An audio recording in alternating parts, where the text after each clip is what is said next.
I'm here with Ronan and Igloria, the project engineer with HDR in Portland, Oregon, here at StormCon 2010 down in San Antonio. And Ronan, this morning you presented basically a case study focusing on the Oregon DOT and its use of LID practices specifically for transportation projects rather than site-by-site development design. So I'd like to talk to you a little bit about what you found and whether or not that can be applied to other DOTs across the country. One thing, we often talk about BMPs and low impact development solely in relation to stormwater management and development projects, but as in this case, only recently have transportation agencies joined the dialogue. Why do you think it's taken a little bit of time for them to sort of join up, and what are the reasons for that? Well, I think there's a few reasons. With Oregon specifically, they've recently, at least within the last few years, have invested a lot of money for transportation and infrastructure improvements, and so there's a lot of construction work that's going on that requires permitting, so that was one driver.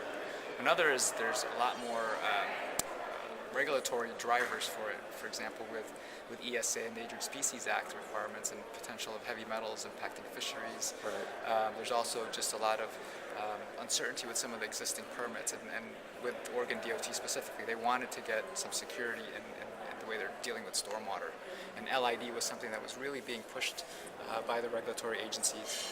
And so they specifically wanted to look at how can LID be incorporated into their stormwater management practices. Okay.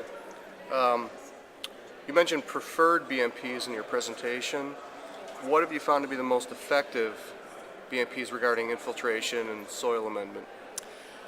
In the case with Oregon specifically, the DOT worked with regulatory agencies in a collaborative fashion to convene the work group.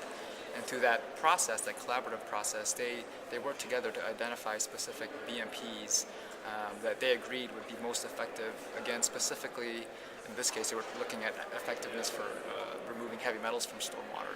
And so infiltration and use of soil amendments was prioritized. And with that, filter strips, bioswales, any infiltration type BMPs were the preferred BMPs that they identified for that. Now, how did ODOT calculate which low impact development categories best fit its approach for LID on the roadway in particular?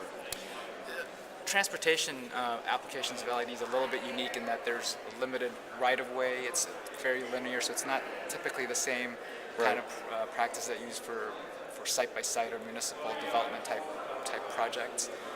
But they did identify conservation-type low-impact development, preserving existing vegetation and pervious cover, or making sure that there's minimized impervious cover, okay. Looking at use of permeable pavers and just any LID that allows that maximum infiltration into the soil. Okay.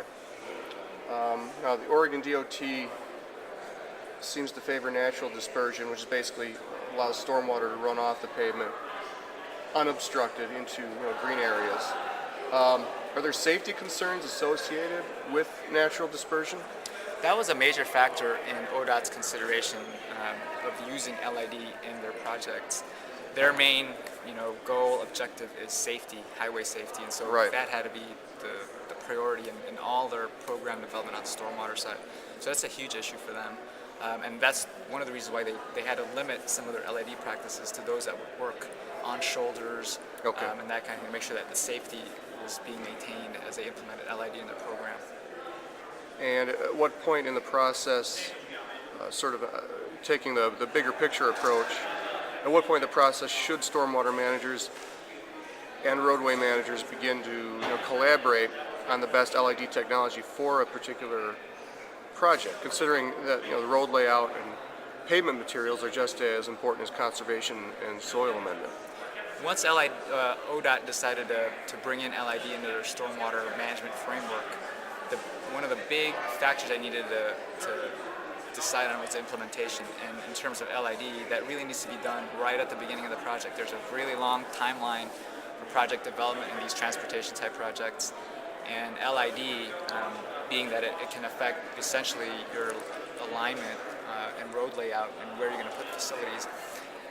Needs to be a lot of collaboration up front between the various disciplines within the agency. So right-of-way folks, your landscape architects, your designers, hydraulic and roadway designers need to be at the table right from the beginning so they can identify those LID opportunities optimally right from the beginning.